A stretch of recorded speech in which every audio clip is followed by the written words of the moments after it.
અમદાવાદ શહેરના કેટલાક વિસ્તારોમાં વરસાદી ઝાપટા, સોલા, ગોતા, સાયન્સ સિટી વિસ્તારમાં વરસાદી ઝાપટા, એસપી રિંગ રોડ અને ઓપોલોથી તપોવન સર્કલ સુધી વરસાદ પડ્યો છે. રાણી, નારણપુરા, વાડજ સહિતના વિસ્તારોમાં વરસાદ પડ્યો છે. સમી સાંજ પડતાની સાથે જ વરસાદની શરૂઆત થઈ ચૂકી છે.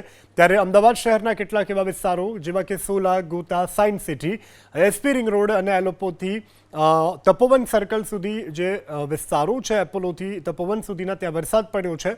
તો અનેક વિસ્તારોમાં વરસાદ પડતા શહેરીજનોને ઠંડકનો અહેસાસ થઈ રહ્યો છે.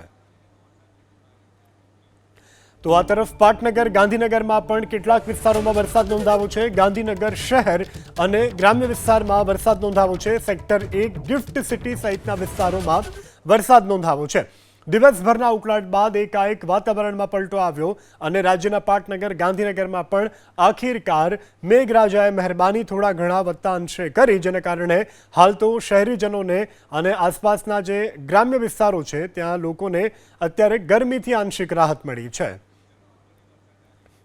તો આ તરફ અરવલ્લી અને મોડાસામાં પણ વરસાદ, અરવલ્લીના મોડાસા અને ભિલોડા તાલુકામાં વરસાદ ખાબક્યો છે.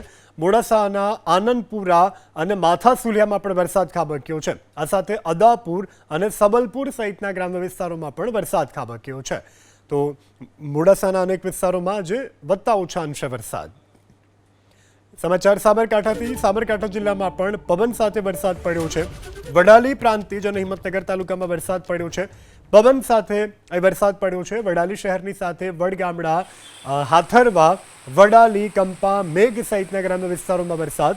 તો પ્રાંતિજના પોગલું, નનાપુર અને આમોદરા સહિતના પંથકમાં પણ વરસાદ, પવન સાથે વરસાદ પડ્યો છે. આ તરફ હિંમતનગર તાલુકાના અનેક ગ્રામ્ય વિસ્તારોમાં વરસાદ પડ્યો છે.